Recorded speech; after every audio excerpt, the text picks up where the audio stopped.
Welcome to the Rewarded Consumer Podcast. My name is Michael, and I have a general passion to get more rewards out of my everyday financial activities. I wanted to share this passion with you to help give information on tools that can help get more out of these mundane everyday activities. I am joined today by a group of my friends who also have a similar interest. Hey, I'm Pete.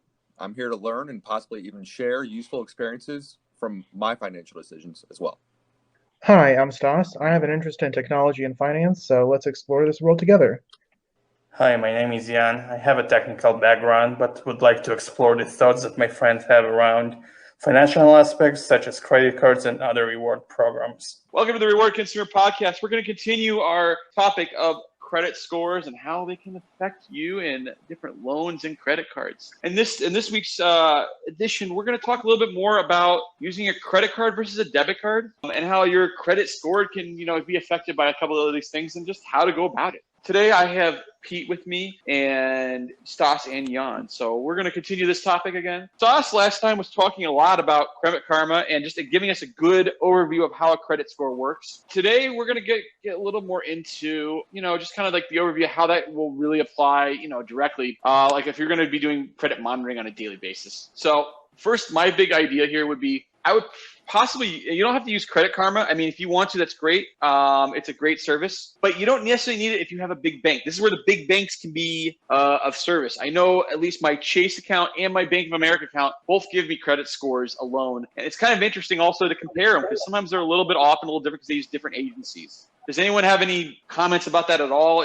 from your own personal experience? The big thing I would point out is, while yes, the big banks can show you the credit score, I'm not 100% sure, so maybe you can help me out here, Mike, but I don't remember if they actually tell you the different categories and how you're doing in each one. Because the one I've seen for my credit card was they just show you this one number score and that's all. Whereas with Credit Karma, it kind of breaks it down and helps you understand what area needs to be improved upon. Credit Karma a free service or does it cost? Yeah, as far as I know, it's free. I've never paid a dime for it. I'm not sure if there's any kind of premium version or anything like that, but I personally don't pay for anything. I use the free account. Yeah, I mean, as I said, you can use Credit Karma. You can also use your big banks to get the scores. But I would definitely, upon Stas' recommendation, actually Credit Karma is actually a good thing if you're just starting out and you want to get a better understanding how your score works. It will definitely give you a little more in-depth, besides just listening to us. Now, one thing I think that is very interesting is I've seen a lot of people, especially in the younger generation. I mean, I'm not that old myself, but the point is, a lot of people are very hesitant to use credit cards, and I have an issue with that. But that, I mean, it's everyone's personal thing. But in reality, you're almost hurting yourself by using a debit card over a credit card because really you still are responsible for paying that money. The only difference is the bank's just taking it out right away instead of just taking it out later that month. And it used to be back in the day when interest rates were a lot better for savings and stuff like that. You got to keep that money for another 30 days, making more interest. So that's where credit card came into play.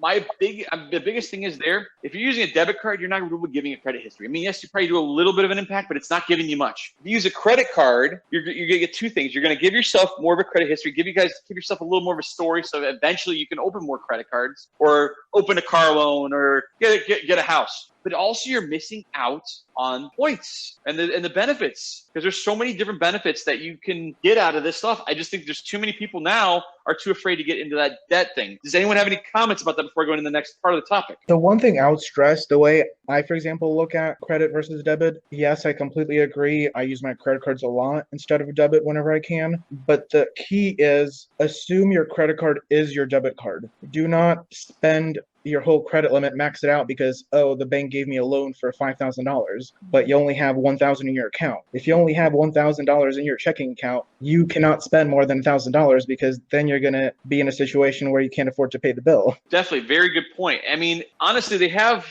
services that are out there. I mean, we were just talking before the podcast started about Mint, which is a great thing. It kind of gives you can literally put like everything in there, like all your credit cards and all your bank accounts and stuff like that, and keep track of everything and see what you're spending and utilize that to make a budget. I know it's like an annoying thing to do, but credit and debit cards are very good at getting a budget. Now, there is psychology out there that says that maybe we should be using cash because there's a physical thing. When you physically have to give up something, it's more meaningful than not giving it up. But if you have to keep looking at it on a daily basis, as I've recommended in the past, of keep looking at your banking every day and seeing what you're doing, what you're spending, you might rethink things. The emphasis here is not to, I mean, I know credit cards can be very alluring with the points and all that stuff, but don't spend to make points. That's a terrible idea. Don't ever spend to make points. Well, yeah, if you miss one payment or have to pay interest, all of a sudden you lose all of those benefits that you got from those points just because you have to pay interest on that one payment that you missed. Exactly.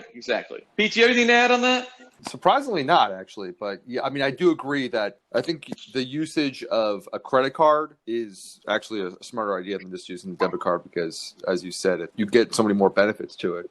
I don't really think about that when I'm using my debit card, but I'm going to try to use my credit cards a little more often now. It's not so much the way it is now, but you still get slightly more security with the credit card over the debit card because they're not physically taking money out of your bank, and it's a little harder. It's a lot harder for them to get if they've taken money physically out of your bank because that's what the debit card's doing. It's physically taking it out. It's a lot harder to get back into your account a little bit. It's not as bad as it used to be. I think it's better than it used to be back like 10 years ago. And debit cards have their benefit. Like if you're just going to spend, when you're first starting out and you're just going to spend $1 on something, maybe you don't want to be utilizing your credit card just for $1 because that might look bad. Like, all I use is my credit card for everything. So maybe that's a one-time use a debit card. Or there's actually a grocery store I know of that only allows debit cards because they don't want the fees from the credit card companies. And last, you can get cash back and not have to go to the bank. Maybe it's a convenience factor. And another good thing is, I think there's one case you can make for a debit over a credit card, and I'm going to use Target in this case. Because Target, they have a debit and a credit card version of their Red Card. Both give you the exact same benefit. So my question to you is, why would I get a credit card if I can just if I can get the same benefit without a hard credit check? That's the biggest difference.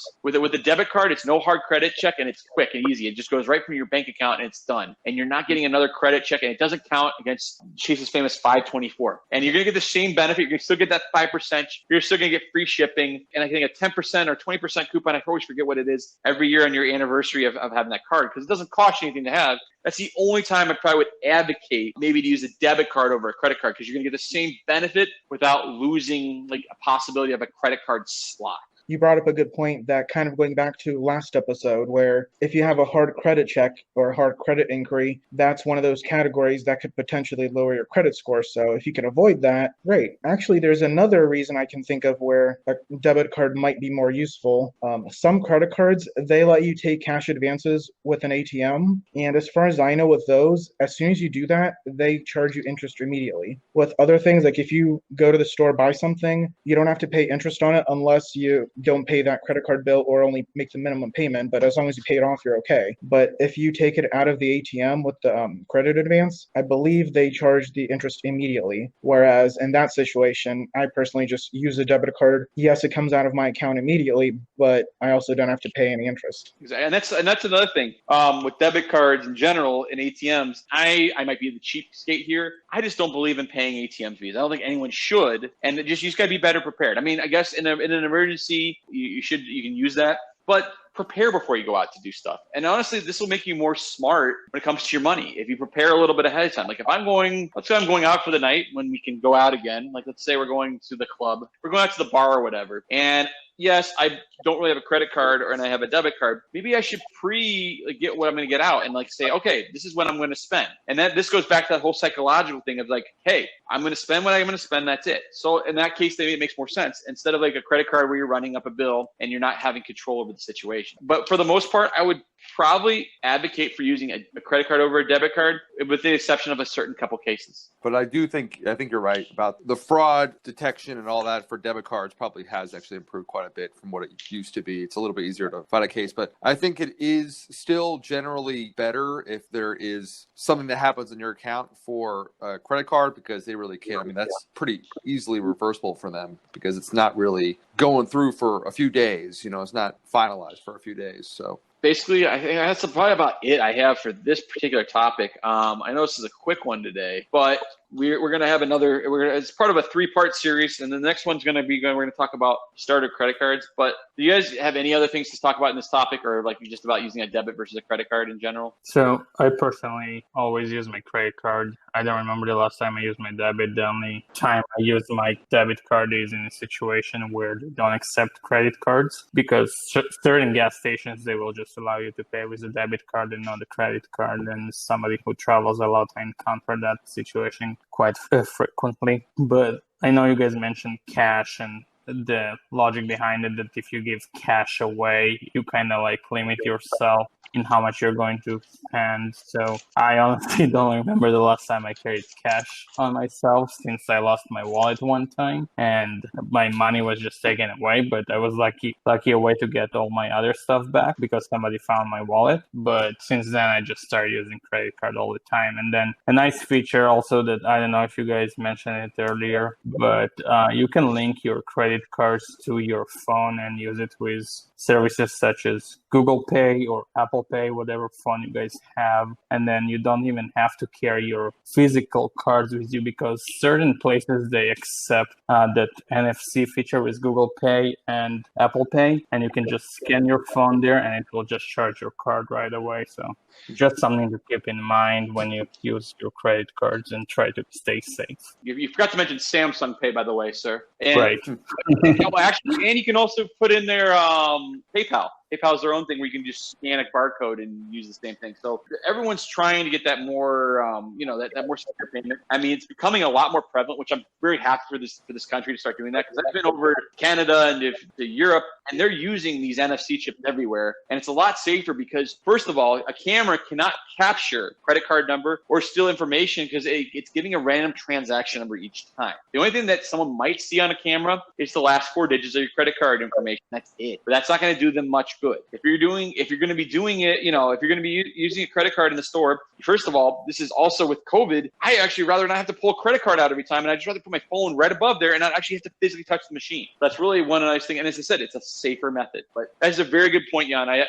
As I said, I've been a very big believer in there, and I hope one of the earlier adopters here in this country. I've been probably using it here for probably 5 to 6 years, I would say. I've been using that particular service, and I absolutely love it. It's just amazing. It's quick, it's easy, and actually was. And especially because I think I started getting it like when we started doing chips here, it was actually faster than the chip system. So that's one other thing that's really kind of cool about it. And another interesting aspect kind of the security is how many of you guys, I've heard this a lot from a lot of friends of mine, you guys and others, that have like forgotten their credit card at a bar or a restaurant after they left because they paid with it, and then the server took it, they gave it back, but they signed and kind of just left it on the table, forgot to put it back in their wallet. Well, would you rather forget your credit card, which you can easily just call up your bank, cancel the card, get a new one shipped overnight, and you're done, or your debit card, which is basically, literally a link to your bank account, which has your money in it. So not only there's the risk of someone taking your debit card, going to an ATM, trying to withdraw money, but there's also the fact that you just lost your line to your money. So if you're on vacation or in a foreign country and you lost access to your money,